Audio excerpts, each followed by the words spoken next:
Assalamualaikum Pak Ustadz. Assalamualaikum warahmatullahi wabarakatuh. Amin.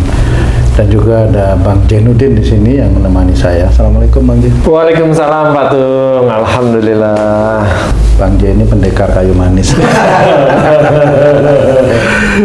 Sahabat beriman dimanapun berada. Ini apa namanya? Ini bukan curhat ya Ji ya? Bukan curhat lah ya. Banyak teman-teman mengeluh Pak Ustadz. Aduh kok beban hidup ini berat sekali. Apalagi sekarang Udah pensiun. apalagi yang udah pensiun ya. Saya kan punya komunitas apa namanya pensiun. Berat sekali dirasa Pak Ustadz. Ini harga cabai aja Pak Ustadz itu sudah 150.000 per kilo. Berarti itu yang doyan sambal Ji. Nanti ada pedas buatan. Kampleng. Jadi apa namanya, banyak teman-teman mengeluh dengan beban hidup yang semakin lama semakin berat, kemudian ujian juga dari keluarga, lingkungan. Bagaimana ini apa namanya, mengambil suatu hikmah daripada kehidupan yang semakin berat ini Pak Ustadz? Ya, Bismillahirrahmanirrahim. Assalamualaikum warahmatullahi wabarakatuh. Waalaikumsalam warahmatullahi wabarakatuh. Amin ya rabbal alamin. Memang akhir-akhir ini banyak gejolak dari kehidupan.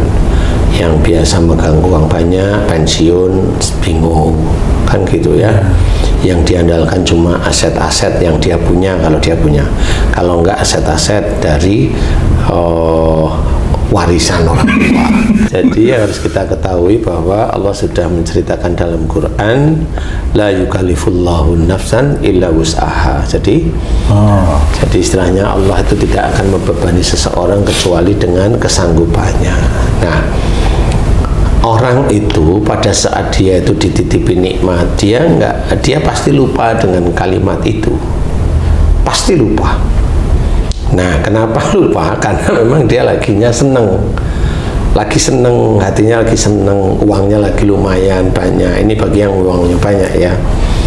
Nah, ini kalimat-kalimat tadi nggak berpengaruh bagi dia karena dia merasa bisa. Nah, pada saat dia sudah pensiun atau pada saat dia itu jatuh, disinilah dia mulai merasa kehidupannya itu sulit, Berkeluh kesah. akhirnya dia berkeluh kesah. Makanya sudah benar dalam Quran ini, manusia itu tempatnya berkeluh kesah, itu memang benar. Jadi sebenarnya beban hidup itu sebenarnya adalah ujian yang harus dihadapi semua orang.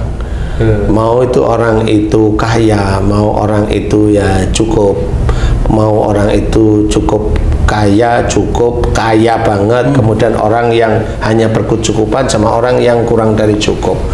Semua Allah itu akan menguji hamba-hambanya, baik itu Islam maupun dia yang non-Islam, itu dengan ujian. Kalau orang miskin kan jelas tuh Ustaz, ujiannya tuh kemiskinan, ketidakadaan, Ketidakmampuan. Kalau orang kaya raya apa ujiannya Ustaz? Ya kan sama, pada saat dia punya uang dia sombong apa enggak, lucu apa itu enggak, ujiannya. ria apa Itu ujian hati ya. merah apa enggak, kan gitu. Oh, beda berarti sama ujian orang miskin. Kadang-kadang orang miskin juga sombong Ustaz. Ya ada sih sebenarnya. Yang gimana sih? Masa ada Ji? Yang penting sombongnya. Ya ada lah. Kadang-kadang itu aku tuh biasanya kalau minta-minta ini dapatnya itu sehari paling sekian ratus ribu. Oh, suatu ketika saya itu minta di situ udah dapat saya 1 juta. Nah, Makan sama ikan aja Ustaz, yang biasa enggak itu jadi sombong bisa Ustaz, nggak nawarin yang lain. semuanya ada. Sombong itu tidak cuma milik orang kaya aja. Orang yang pada saat dia dititipi oleh Allah Ta'ala belum bisa kaya, ya punya sombong itu punya. Pada saat orang yang dititipi oleh Allah Ta'ala tidak kaya tersebut punya anak agak pintar, cerita tentang anaknya yang agak pintar tersebut. Cerita anaknya, kalau dia titipi anaknya itu cantik atau ganteng, dia pasti banyak nyeritain yang di titik-titik itu. Itu nafsu, setiap orang itu punya. Cuma kalau dia mau sombong tentang hartanya kan nggak punya. Kan seperti, jadi kesombongan itu milik semua orang. Bagi pendakwah ya sombong kalau dia itu sudah jamaahnya banyak, kan seperti itu. Banyak seperti itu, sombongnya itu akan muncul, bangga. Sombong ini milik semua orang, dia berilmu, tidak berilmu, begitu. Mau ilmu biasa, ilmu agama sama. Pendidikan juga sama, sombong. Rata-rata kesombongan itu milik. Nah, inilah yang kita belajar untuk tidak. Karena kita itu akan berhubungan dengan Allah Ta'ala. Yang kaya berhubungan dengan Allah, yang cukup berhubungan dengan Allah, yang kurang cukup atau ya, pada saat tersebut itu dititipi miskin oleh Allah Ta'ala, ya dia akan berhubungan dengan Allah. Pasti. Nah, semuanya. Dia punya istri, semuanya berhubungan dengan Allah. Punya anak, semuanya berhubungan dengan Allah. Kan seperti itu. Nah, di titik inilah kita itu harus belajar agar Allah itu memberikan ujian itu yang menurut kita itu yang ringan-ringan aja, kan maunya kita kan begitu ya. Nah, kalau kita menginginkan ujian itu ringan-ringan aja, ya takwalah kepada Allah Ta'ala. Tapi juga belum tentu orang yang bertakwa pada Allah Ta'ala ujiannya ringan.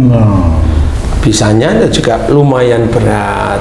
Tapi biasanya kalau dia orang ini dijaga bicaranya, kemudian dijaga cara berpikir, kan semuanya, biasanya sih ujiannya sih ringan-ringan aja.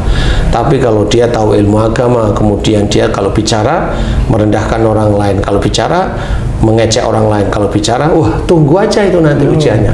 Lumayan kok sebenarnya. Lumayan menjadikan dia itu pening. Biasanya seperti itu. Makanya kita belajar untuk jangan. Berarti ujian ringan dan beratnya tergantung manusianya juga ya? Ya, tergantung manusianya. Makanya ada kalimat yang sudah sangat jelas. Innallaha la yughayyiru ma biqaumin hatta yughayyiru ma bi anfusihim. Ayat ini kan dipergunakan agar kita itu berubah.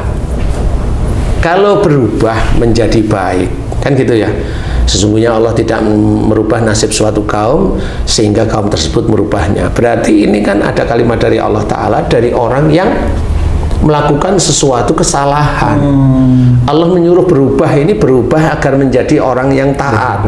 Sebenarnya itu bukan berubah dari nggak kerja ke kerja. Ya boleh, itu memang harus dikerjain. Karena orang Islam itu memang harus berikhtiar. Kan seperti itu, agar dapatlah cepretan-cepretan, kan gitu. Nah, berubahnya ini adalah dari yang tidak baik menjadi baik. Nah, inilah yang harus kita fahami, bahwa yang kita kerjakan, ujian yang kita alami itu insya Allah ya diawali dari apa yang kita kerjakan sebenarnya. Makanya kalau kita lebih taat kepada Allah Ta'ala, ujian itu ada tetap, tapi nggak terlalu berat. Insya Allah tetap ada, tapi nggak terlalu berat. Karena apa? Umpamanya orang yang kelihatannya soleh nih, kelihatan kan nih, soleh atau solehah nih, dia bilang, ah begitu aja kok nggak bisa. Ini nih, kalimat itu tercatat oleh malaikat atid. Orang ini merasa pandai. Suatu ketika dia diuji dengan dia nggak bisa mikir masalah uji apa yang dihadapi. Kesana kemari, kesana, lupa bahwa dia dulu bilang, ah gitu aja kok nggak bisa, kamu kok bodoh mamanya. Seperti itu. Jadi kita nggak boleh, sebagai seorang muslim tidak boleh. Jadi belajar kalau orang mendapatkan sesuatu ujian, ya innalillahi wa inna ilaihi raji'un, itu sudah cukup lah. Semuanya ujian itu apa aja, mau ujian yang tidak enak, mau ujian dia dapat uang, ya innalillahi wa inna ilaihi raji'un. Semuanya milik Allah dan akan kembali pada Allah Ta'ala, cukup itu sudah. Nah, itulah cara kita menilai semua keadaan di dunia. Kita harus memahami bahwa jangan mengatakan ujian itu beban hidup. Tetap katakanlah itu ujian dari Allah Ta'ala. Ujian itu diambil bisa saja dari perilaku-perilaku kita, bisa juga dilihat oleh Allah Ta'ala dari iman kita kepada Allah Ta'ala. Jadi Allah mengambil banyak dari sisi ujian. Ya. Berarti orang kalau ujian itu dibilang beban hidup, akan jadi beban hidup beneran. Ya, jadi beban hidup beneran. Jadi jangan kita melihat ujian itu sebagai beban. Kalau seorang itu melihat itu beban, berarti dulu pada saat dia itu diberi nikmat, diberi karunia oleh Allah Ta'ala, tidak bersyukur. Rata-rata seperti itu, dia jarang sekali bersyukur atas karunia dan nikmat Allah. karena dia tidak tahu bahwa yang menghampiri dia itu sebenarnya ujian. Ujian itu yang selama ini saya amati, yaitu biasanya satu dari perilaku dia, dari perbuatan-perbuatan dia, dari dosa-dosa dia. Yang kedua adalah dari imannya. Nah, kita itu termasuk yang mana? Nomor 1. Ya, rata-rata nomor 1. Aduh, berat. Karena kan yang termasuk yang diuji imannya itu agak selama ini yang saya amati sangat jarang ya. Iya, betul. Di situ yang harus kita pahami. Jadi jangan merasa sesuatu di kehidupan itu yang kita merasa agak ujiannya berat itu jadi beban, ya enggak lah. Nanti yang enak dia bilang tidak beban, sebenarnya juga sama. Dititipi oleh Allah Ta'ala rezeki banyak itu juga beban sebenarnya. Hakikatnya itu beban walaupun dia rasakan nikmat ya. Walaupun dia kelihatan nikmat itu juga beban, mau dikemanakan. Kiat-kiatnya gimana itu Pak Ustadz? Kiat-kiat awal untuk tadi saya seseorang cerita, itu taatlah pada Allah Ta'ala. kan banyak nih Pak Ustadz taat. Ya, taat itu kan paling tidak yang dekat dengan kita satu, iya. Ibadah itu harus kita kerjakan. Sholat maksudnya Pak Ustadz? Iya, ibadah itu ya sholat lah termasuk di situ.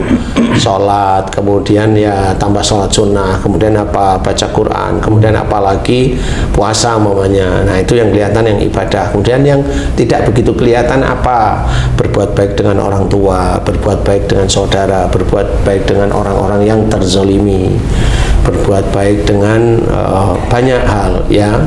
Itu kan juga itu ketaatan kita pada Allah Ta'ala. Banyak kiat itu. Iya, banyak. Menjaga mulut, tidak ngawur, Husnuzon sama Allah. Husnuzon sama Allah itu sudah harus. Dan juga enggak husnuzon sama Allah itu ya salah satunya tadi, kalau seseorang itu bilang beban hidupku besar, itu suuzon.